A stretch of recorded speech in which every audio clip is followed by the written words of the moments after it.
Hoài không sẽ đối phó chiêu này thế nào đây trời?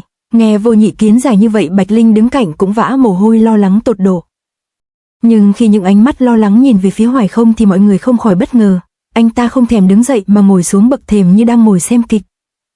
Hoài không, tại sao trước mãnh chiêu này lại ngồi thừ mặt ra đó chứ? Huynh ấy sẽ làm cách nào để phá chiêu này đây?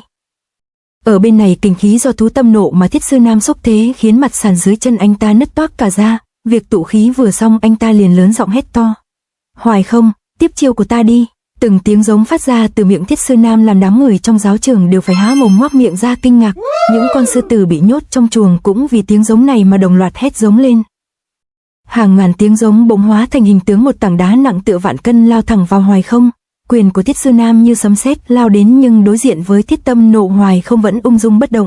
Thực ra anh ta chẳng hề hững hờ như vẻ bề ngoài, vì anh ta cũng rất muốn biết thực lực của mình sau khi đúc tâm sẽ mạnh đến cỡ nào. Thắng thua của đại hội tế sư lần này sẽ được quyết định ở một chiêu tất tay thay quần áo này của Thiết Sư Nam. Hoài không trước chiêu này thì không còn dám giơ lườn ra đỡ nữa. Anh ta hít vào một hơi thật sâu rồi đưa hai tay lên múa quạt. Tay phải anh ta sử ra không nguyên thủ cản trung lộ của đối thủ để tiêu nhược thế tới. Tay trái sử ra phá nguyên thủ tiếp đỡ trực tiếp quyền kình. May cho Hoài không lần này không có khinh địch, vì dù đã chủ động đón đỡ nhưng toàn thân của anh ta vẫn bị trọng quyền đẩy lui ra sau. Kình như núi đổ nhấn Hoài không lún sâu vào cầu thang phía sau. Cầu thang đá trăm năm đứng vững giờ đây cũng vì quyền này của Thiết Sư Nam mà nứt vỡ tan tành. Thiết Sư Nam liên tục thổ kình nhấn quyền vào Hoài không, nhưng thật không ngờ Hoài không như hố sâu không đáy dung hóa hết chấn lực của anh ta.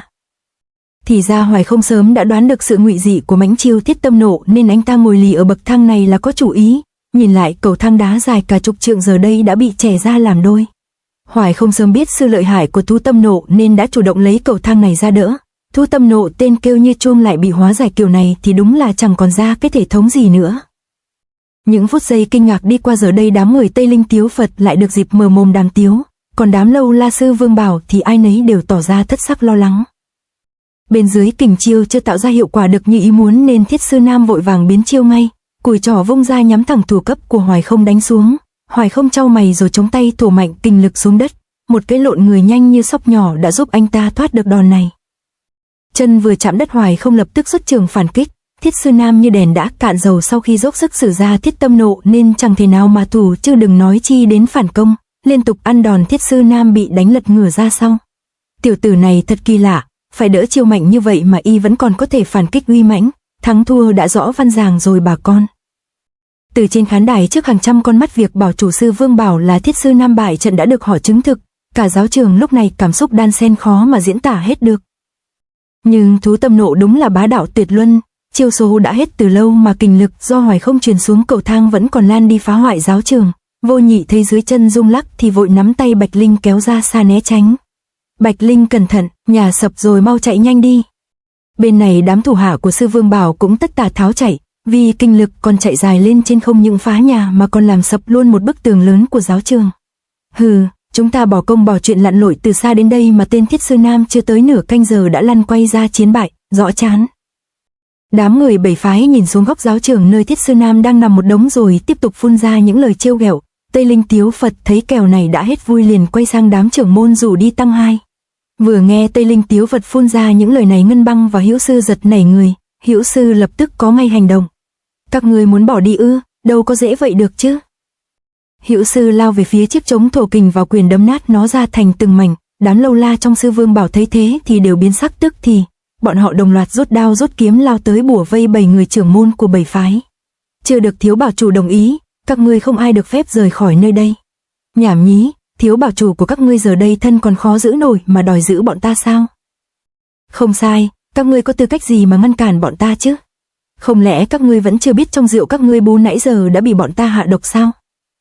Bị đám Lâu La sư Vương Bảo làm khó, 7 đại trưởng môn hếch mặt lên nói lời thách thức, nhưng tả sư liền cho họ biết một bí mật động trời rằng bọn họ đã bị trúng bà cà rồi. Nghe vậy bọn họ liền thử vận công xem thử, vừa đề khí lập tức mặt mày cả đám biến sắc. Đan điền khí huyết của ta đã bị ngưng trệ, bọn này quả nhiên là đã hạ độc trong rượu rồi cho chúng ta bú rồi. Nam Mạn Gia Cát Đa Đoan là thế vậy mà chẳng ngờ hôm nay đã để cho người ta gài giò rơi vào hiểm cảnh.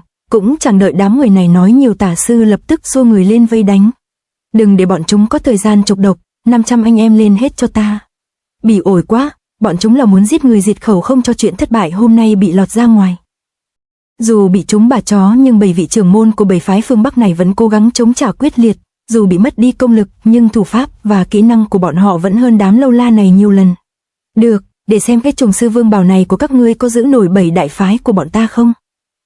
Bên trên khán đài bọn người có mặt lao vào nhau đâm đá, còn Hoài Không lúc này sau khi xuất kình chiêu thì đứng ngây ra như phỗng, thấy sự lạ Bạch Linh và Vô Nhị vội vã chạy xuống xem anh ta thế nào. Hoài Không huynh không có sao đấy chứ? Á, khí mạnh quá. Bạch Linh vừa đến cách Hoài Không 3 bước thì liền bị một áp lực vô hình hất bắn trở ra sau. Vô Nhị thấy vậy liền lên tiếng trấn an cô ta. Đừng kinh động Hoài Không, hãy để huynh ấy vận công điều khí. Bên này Ngân Băng và Hữu Sư cũng đã phóng xuống chỗ Thiết Sư Nam đang đứng thở. Thiếu bảo chủ, Sư Nam, huynh làm sao rồi? Sao các ngươi lại hạ độc các vị trưởng môn? Thiết Sư Nam vừa đưa tay kéo tấm khăn xuống liền buông lời chất vấn hai người này. Hữu Sư nghe hỏi vậy liền trả lời cho anh ta luôn. Chiến bại hôm nay không thể để trưởng môn 7 phái đai rêu rao khắp nơi khắp trốn được. Tình thế này là bất đắc dĩ, mong thiếu bảo chủ đừng trách chúng tôi đã tự ý hành sự. Nghe Hữu Sư nói vậy Thiết Sư Nam cảm thấy hụt hẫng vô cùng. Anh ta gằn giọng hướng về hai người bọn họ. Là các ngươi đã sớm cho rằng trận chiến này ta sẽ bại sao?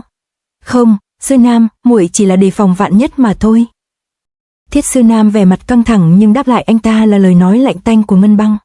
Chỗ Hoài Không đứng lúc này cũng đang có biến, đám lâu la sư vương bảo tất nhiên là không quên anh ta. Đồng loạt 5-6 tên lao vào múa đao chém xa, nhưng Hoài Không tay như vân mây múa trưởng cản hết thế đao rồi thuận thế đẩy chúng ra xa. Cái gì, chỉ với một chiêu mà Hoài Không phá hết 7 đao ư? Nhìn thấy Hoài Không sử ra thủ pháp bá đạo, Hữu Sư và Ngân Băng không khỏi hoảng hốt. Hữu Sư vội vã quay người hét lớn. Mau thả Bạch Sư Vương ra đi. Tiếng la vừa dứt thì cánh cổng to lớn nhất bên trong giáo trường liền được kéo lên. Bạch Sư Vương ngoài việc toàn thân đều là màu trắng còn là con mãnh thú hung dữ nhất của Sư Vương bảo này. Nó được mọi người xưng tụng là vương của Sư Vương. Con hung thú vừa được thoát ra đã gầm lên một tiếng to tướng hết sức uy mãnh. Tiếng gầm của nó làm đám lâu la của Sư Vương bảo ai nấy cũng đều thất kinh. Bạch Sư Vương được thả ra rồi mọi người mau tìm chỗ núp ngay đi. Nhưng lời cảnh báo này đã quá trễ, vì con Bạch Sư Vương này đã điên cuồng phóng ra. Nó địch bạn bất phân, hễ cứ thấy thứ gì động đậy là cắn giết hết. Con hung thú lao thẳng đến Hoài Không nhưng anh ta chẳng hề may may hoang sợ. Chỉ một cái lộn người anh ta đã thoát được cú vồ chí mạng đầu tiên của nó. Sư Vườn ư, nhưng trong mắt Tammy cũng chỉ là một con thú cưng bình thường mà thôi. Một tiếng bốp to tổ bố vang lên, tiếng va chạm đó là do Hoài Không đã lách xuống dưới Bạch Sư từ lúc nào rồi. Anh ta nhanh như cắt tung một cú đấm knock out thẳng tay vào bụng của nó.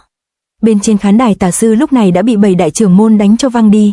Cú văng này làm hắn bắn thẳng vào hương án có bài vị của Bắc Dã Hùng Sư bên dưới giáo trường. Nhìn thấy hương án tan tành còn bài vị của cha mình lăn quay xuống đất làm Thiết Sư Nam không khỏi giật mình.